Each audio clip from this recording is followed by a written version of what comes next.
అదరగొట్టే కారం రంగు రుచి ఆచి కారం పొడి. మాజీ మంత్రి విడుదల రజని మీడియాతో మాట్లాడుతున్నారు. లైవ్ లో చూద్దాం. ఇంకా ఎంతమంది ప్రైవేట్లో చూసుకుంటున్నారు, కొంతమంది డెత్స్ కూడా ఉన్నాయి అంటున్నారు. సో ఆ డెత్స్ అంటే అఫీషియల్గా వీళ్ళు రికార్డ్ చేసి ఏం చెప్పట్లేదు, కానీ డెఫినెట్గా అక్కడ ఇక్కడ జరిగి ఉండొచ్చు. మొన్న చూసాము తుర్కపాలెంలో 40 మంది దాకా చచ్చిపోయారు.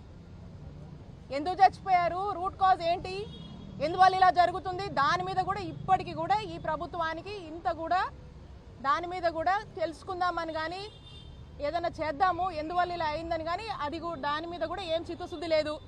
ఇప్పుడు వచ్చినటువంటి ఈ డైరియా మీద చిత్తశుద్ధి లేదు. ఇంకా దేని మీద ఉన్నట్టు, ప్రైవేటైజేషన్ మీద ఉన్నటువంటి చిత్తశుద్ధి దేని మీద లేదు ఈ ప్రభుత్వానికి.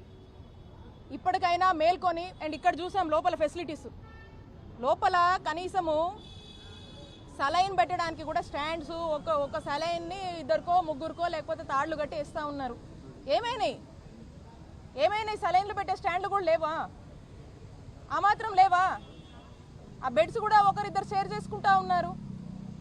గతంలో ఎప్పుడు లేదు. ఈ టైంలో ఉన్నప్పుడు ఎలాంటి అరేంజ్మెంట్స్ ఉండాలి? అవసరమైతే ఒక స్పెషల్ బడ్జెట్ కేటాయించండి, ఫెసిలిటీస్ పెంచండి, స్టాఫ్ని పెంచండి, ఇమీడియట్ ఇన్స్ట్రక్షన్స్ ఇవ్వండి.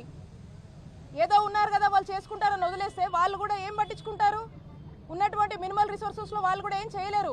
కాబట్టి ఈ తక్షణమే ప్రభుత్వం దీని మీద ఇమీడియట్ అటెన్షన్ పే చేసి కావాల్సినటువంటి ఫెసిలిటీస్ని పెంచండి. వచ్చినటువంటి పేషెంట్ని చెప్తా ఉన్నారు, పేషెంట్స్ కూడా రాగానే ఎమర్జెన్సీ వార్డుకి తీసుకొని ఏదో కాసేపు నుంచి ఇమీడియట్గా షిఫ్ట్ చేస్తున్నారంట.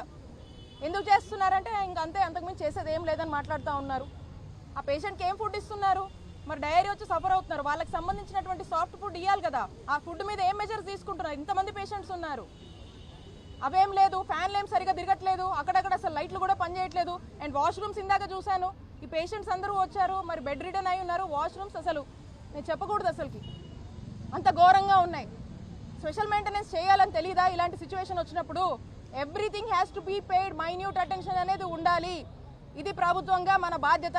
ఇలాంటి ఒక డిజాస్టర్, ఇలాంటి ఒక పరిస్థితి వచ్చినప్పుడు జాగ్రత్తగా ఈ ప్రజల్ని కాపాడుకోవాల్సినటువంటి బాధ్యత మన ముందు ఉంది.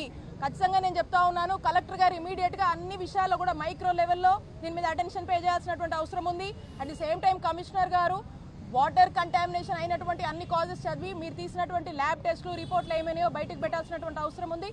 రెక్టిఫై చేసుకోవాల్సిన ఏరియాస్లో రెక్టిఫై చేసుకోండి. బై దెన్ మంచి రక్షిత తాగునీరు అనేది అక్కడ ఉన్నటువంటి ప్రజలకు ఈ సిచ్యువేషన్ బెటర్ అయ్యేదాకా కూడా అందించాల్సినటువంటి బాధ్యత ఉంది. సో అన్ని విధాలుగా క్యాంప్స్ అరేంజ్ చేయండి, అన్ని హాస్పిటల్స్ చక్కటి ఫంక్షన్లలోకి తీసుకురండి. అండ్ ఎక్కడైనా ఏదైనా ఇబ్బంది వస్తే కూడా అక్కడున్న బట్టి ఆ గ్రామంలో కానీ ఆ హౌస్ హోల్డ్స్ అందరినీ కూడా ఒక పర్సన్ని అలొకేట్ చేయండి, వాళ్ళకి ఫోన్ చేసేటట్టు, ఇమీడియట్గా వాళ్ళని రౌట్ చేసేటట్టు, అక్కడున్న హాస్పిటల్ కనెక్ట్ చేసేటట్టు. And the very interesting thing ఏంటంటే, ఇంకొకటి, కొంతమంది ఇంట్లోనే ఉండి ఇబ్బంది పడుతూ ఉన్నారు. అండ్ ఆ హౌస్కి సంబంధించినటువంటి హౌస్లోనే ఉన్నటువంటి వాళ్ళని ఏం మానిటరింగ్ చేస్తున్నారు, వాళ్ళకి ఏం మెడిసిన్స్ ఇస్తున్నారు, వాళ్ళ మీద ఏం అబ్జర్వేషన్ పెట్టారు, వాళ్ళకు నియరెస్ట్ ఫెసిలిటీతో ఎలా కనెక్ట్ చేశారు అనేది మీద క్లారిటీ ఇవ్వాల్సినటువంటి అవసరం ఉంది.